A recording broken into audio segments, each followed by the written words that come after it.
Donc voilà ce que l'escargot écrit à Leverrier, le directeur de l'Observatoire de Paris, concernant la découverte de la planète Vulcain.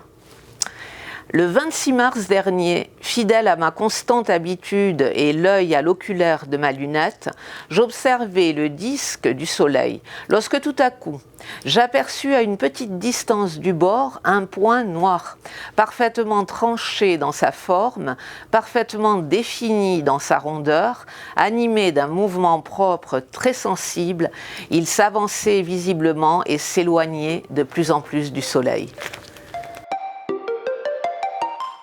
Nous sommes donc à Châteaudun, en Eure-et-Loire. Nous sommes au musée des Beaux-Arts et d'Histoire naturelle. Donc c'est un musée que l'on appelait avant mixte, c'est-à-dire qu'il y a des collections très diverses d'archéologie, d'histoire et d'histoire naturelle, puisqu'on balaye de l'Égypte ancienne jusqu'à la peinture 19e, l'art asiatique et plus spécialement également des spécimens naturalisés, oiseaux exotiques du 19e siècle.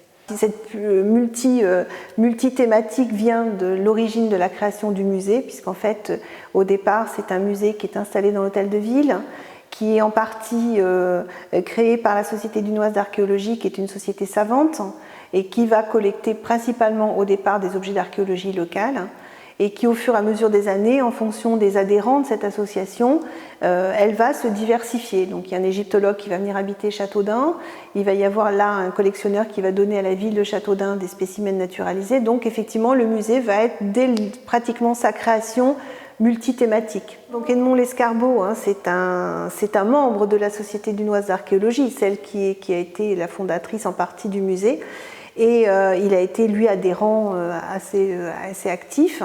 Et effectivement, donc à sa mort, ces objets ont été donnés en partie à la médiathèque et en partie au musée.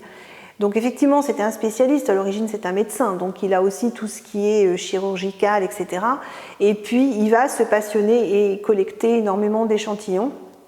Alors que malheureusement on n'a pas toujours encore aujourd'hui, parce que les petits échantillons dans les petits flacons en verre avec du formol, certains ne se sont pas conservés et au fur et à mesure des années ont peut-être été détruits, mais néanmoins concernant l'escargot, donc d'une part on a son portrait, c'est aussi intéressant de voir je pense un visage, et puis on a du matériel d'optique qu'on a retrouvé, des grands formats, grands tubes quelque part.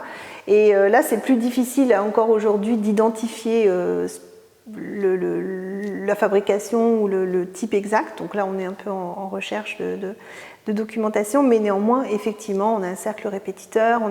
Et donc, il travaillait beaucoup sur les planètes, sur les astres. Il avait un observatoire chez lui qui n'a pas été conservé, mais néanmoins, on a du matériel encore à lui, au musée.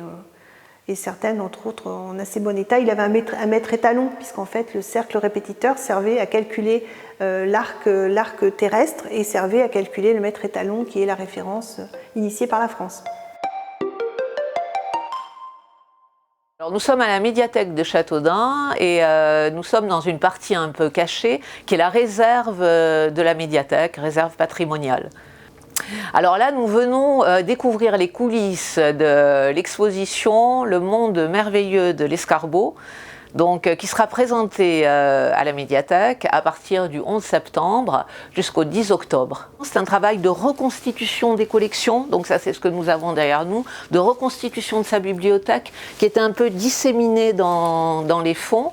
Et puis après, un travail avec les collègues avec qui on travaille au quotidien, donc le musée de Châteaudun qui nous a beaucoup aidé puisque lui-même, le musée est détenteur d'objets qui ont été légués par la fille de l'escargot, et puis également la Société dunoise, qui est la société historique de Châteaudun, et qui nous prête à cette occasion énormément de documents.